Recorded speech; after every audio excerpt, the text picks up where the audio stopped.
जब बहू ने खा ली हंसने वाली दवा। किशनगढ़ गांव में कीर्ति अपने बेटे दिवाकर और बहू अंशु के साथ रहा करती थी। तीनों बहुत ही हंसी खुशी अपना जीवन व्यतीत कर रहे होते हैं। अरे बहू, आज खाना मैं बना देती हूँ।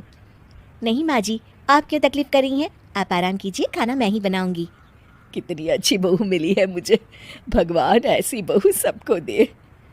सब कुछ ठीक चल रहा होता है कि एक दिन गलती से अंशु हंसने वाली दवा खा लेती है। बस उस दिन से सब कुछ बदल जाता है। अरे बहू, मेरे घुटनों में बहुत दर्द हो रहा है, जरा बाम तो दे दे। अरे बाम लगा कर क्या करोगी माँ जी? मैं पाँव दबा देती हूँ। अरे एक तो मुझे पाँव दर्द हो रहा है, ऊपर से तुम हंस रही हो। आई एम सॉरी माँ जी। अरे फिर से हंस रही है, जा तू मेरे कमरे से, मुझे तुझसे बात नहीं करनी। हे भगवान, ये क्या हो गया? अब माँ जी क्या सोचेगी? 2 दिन बाद कीर्ति घर में किटी पार्टी रखती है। उसकी सभी सहेलियां घर आने वाली होती हैं। अरे बहू, मेरी कुछ सहेलियां आज दोपहर को घर आने वाली है, आज कुछ खाने में अच्छा सा बनाना। सहेलियां? क्यों, मेरी सहेलियां नहीं हो सकती क्या? तुम फिर से हंस रही हो। नहीं माँ जी, मैं हंस नहीं रही हूँ।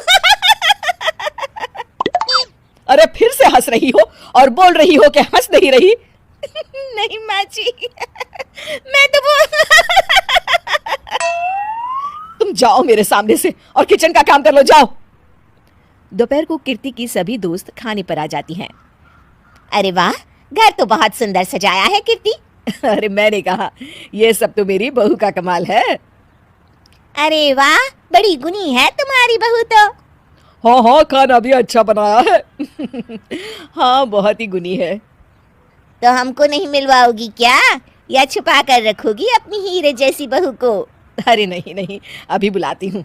अंशु, ओ अंशु, बहू रानी।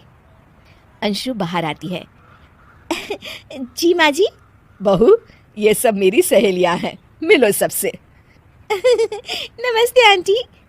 नमस्ते बेटा, बहू तो बहुत अच्छी मिली है तुमको, किस्मत वाली हो तुम। किस्मत वाली? अरे क्या हुआ, हंस क्यों रही हो? नहीं नहीं, मैं हंस नहीं रही हूँ। तभी अचानक सांची के हाथ से चम्मच छूट जाता है और उसका कुर्ता गंदा हो जाता है। अंशु फिर से हंसने लगती है। इधर सब सहेलियां गुस्सा होकर चली जाती हैं। कीर्ति भी नाराज होकर अपने कमरे में चली जाती है। हे भगवान, ये मैंने क्या कर डाला? इस तरह से तो माँ जी और उनकी सहेलियां नाराज हो गई। अगले दिन। बहू, ओ बहू, किधर हो? जी माँ जी। जल्दी से मेरे साथ चलो, पड़ोस वाले शर्मा जी की हार्ट अटैक से मौत हो गई है, उनके घर बैठक के लिए जाना है। अंशु तैयार होकर आ जाती है। थोड़ी देर में दोनों शर्मा जी के घर पहुंच जाती हैं। वहां पर सब रो रहे होते हैं। कीर्ति शर्मा जी की बीवी के पास बैठकर उन्हें सांत्वना देने लगती है। बड़े अच्छे इंसान थे मेरे पति। अच्छा। तुम हंस क्यों रही हो? वो अच्छे थे। हाँ हाँ, बहुत अच्छे थे अंकल। अरे अंशु, हंस मत। माँ जी, मैं हंस नहीं रही। मैं तो आंटी जी को बस दिलासा दे रही थी। सब औरतें अंशु की इस हरकत से हैरान हो जाती हैं। कीर्ति भी बहुत शर्मिंदा होती है और वो अंशु को लेकर फटाफट घर लौट आती है। अंशु, क्या हो गया है तुझे? हंस क्यों रही थी तू वहां पर? नहीं माँ जी, मैं तो बस।